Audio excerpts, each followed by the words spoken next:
के दीक्षांत समारोह की अध्यक्षता कर रही देश के सबसे बड़े प्रदेश उत्तर प्रदेश की महामहिम राज्यपाल एवं समस्त विश्वविद्यालयों की कुलाधिपति श्रीमती आनंदीबेन पटेल जी, आज के मुख्य अतिथि प्रोफेसर अभय करंदीकर जी, विश्वविद्यालय के कुलपति प्रोफेसर जेपी सैनी जी, विद्या परिषद एवं कार्य परिषद के सभी सम्मानित सदस्यगण, कुल सचिव, यहाँ पर उपस्थित सभी शिक्षक, अभिभावकगण, मेरे सामने बैठे अपने सुनहरे भविष्य की दहलीज पर खड़े मेरे प्यारे बच्चों, पत्रकार बंधुओं, आप सभी को लखनऊ विश्वविद्यालय के इस पावन दीक्षांत समारोह की बहुत बहुत बधाई, शुभकामनाएं।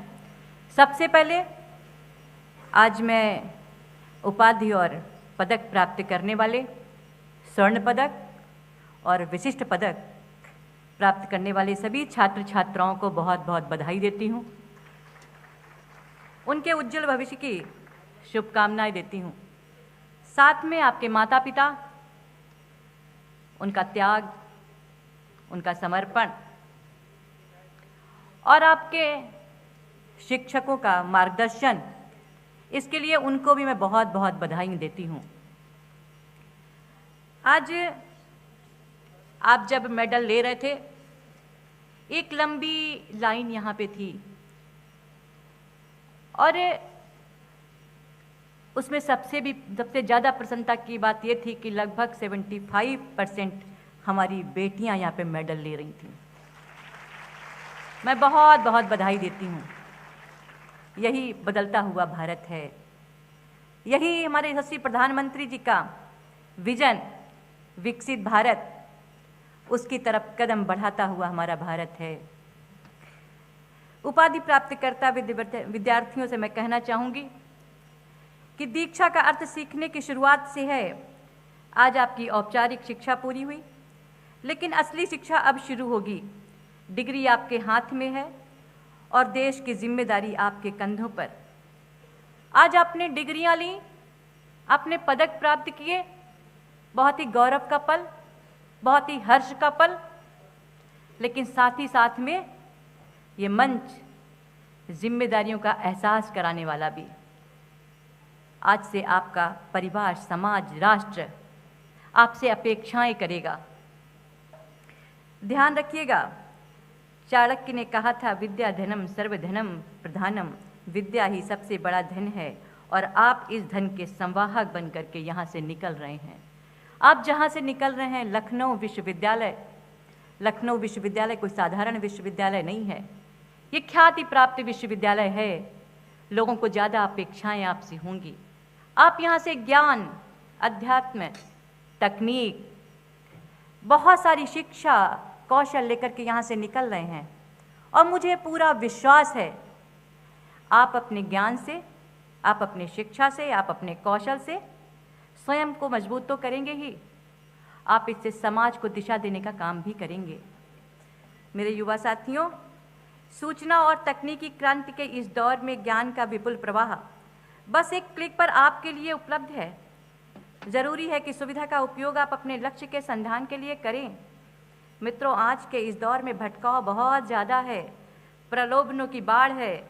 मुझे उम्मीद है कि आप इन सब से बचते हुए अपना ध्यान अपने लक्ष्य पर केंद्रित करेंगे और अपने भविष्य को सजोने का प्रयत्न करेंगे। तकनीक जितना हमारे लिए उपयोगी है और उसका दुरुपयोग उतना ही हमारे लिए हानिकारक है।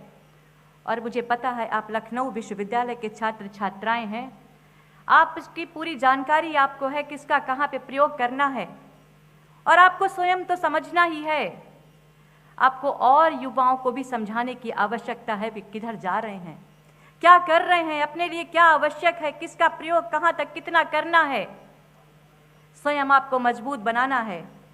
लेकिन अगर भटकते हुए युवा हैं, उनको भी संभालने की आवश्यकता है। वृद्धों को सम्मान देना, महिलाओं को सम्मान देना और जलवायु, मिट्टी का संवर्धन करना और गौरवशाली हो। आपकी सफलता में ही समाज और राष्ट्र का विकास सन्निहित है। किसी भी राष्ट्र का विकास तभी संभव है जब उसकी युवा पीढ़ी का विकास हो। आबादी हमारे पास है। वर्तमान समय में भारत विश्व का सबसे तेज गति से विकास करने वाला राष्ट्र है। हम 12वीं अर्थव्यवस्था से चौथी अर्थव्यवस्था बन गए और लगातार हम आगे बढ़ रहे हैं। विगत कुछ वर्षों में हमारी आर्थिक विकास दर विश्व में सबसे तेज रही है। यदि हमारी युवा आबादी अपने कौशल को निखारे, नवाचार पर ध्यान केंद्रित करे और सतत परिश्रम करे तो निश्चित तौर पे हम 2047 तक विकसित भारत के निर्माण का स्वप्न साकार करेंगे। अभी आप यहाँ तक पहुँचे, आपने डिग्रियाँ ली, आपने मेडल ली, ये भी आपने ऐसे ही नहीं पा लिए, इसके पीछे बहुत आपकी मेहनत है, आपका परिश्रम है, आपका त्याग है और आपको बहुत सारी चुनौतियां का सामना भी करना पड़ा। जब आप आगे बढ़ेंगे और भी चुनौतियां आएंगी, लेकिन जो लोग चुनौतियों से घबराते नहीं हैं, आगे बढ़ते जाते हैं, कभी सफलताएं मिलती हैं, कभी असफलताएं मिलती हैं और उन्हीं सफलताओं असफलताओं के बीच से एक रास्ता निकलता जाता है जो आपको आपके लक्ष्य तक पहुंचाने का काम करता है, आपको जीत तक पहुंचाने का काम करता है। मैं कहना चाहूँगी अपने युवा साथियों से कि जो लोग चुनौतियों से घबराते नहीं हैं, आगे बढ़ते जाते हैं, वही लोग इतिहास बनाने का काम करते हैं। जो लोग अपनी जिम्मेदारी को समझ करके लगातार आगे बढ़ते हैं और एक विजन ले लेते हैं, निश्चित तौर पे वो स्वयं तो प्रकाशित होते ही हैं, अपने प्रकाश से आसपास के वातावरण को भी प्रकाशित करने का काम करते हैं। आज जब मेरी बेटियां मेडल ले रही थीं और ऐसे मंच पे जहाँ पे हम सब की प्रेरणा महामहिम राज्यपाल महोदय यहाँ पे विराजमान हैं, मैंने देखा है आपने सिर्फ विश्वविद्यालय को ही अच्छा करने का कार्य नहीं किया, आपने विश्वविद्यालय, महाविद्यालय और जो शिक्षा की रीढ़ है, आंगनवाड़ी केंद्र है, उनको भी अच्छा करने का कार्य आपने करवाया है। आपने शिक्षा को बेहतर करने का कार्य नहीं किया, इसके साथ साथ आपकी सोच ये रही कि अच्छी शिक्षा तो मिले, बेहतर शिक्षा तो मिले, रोजगार युक्त शिक्षा तो मिले, हमारी बेटियां किस तरह से स्वस्थ भी रहें, इसके लिए आपने HPV वैक्सीन भी लगवाने का काम किया है। आज हमारे सभी विश्वविद्यालय जहाँ पे दीक्षोत्सव का कार्यक्रम होता है, आयोजन होता है, वहाँ पे बेटियों के लिए वैक्सीनेशन भी करवाया जाता है और हमारे युवा आगे बढ़ते रहें, सशक्त भारत को बनाने में उनका योगदान होता रहे, तो उनका भी स्वस्थ रहना बहुत आवश्यक है। मानसिक रूप से, शारीरिक रूप से वो स्वस्थ जीवन कैसे जिएं, इसके लिए हमारे यशस्वी प्रधानमंत्री जी का लक्ष्य है, विजन है, नशा मुक्त भारत, नशा मुक्त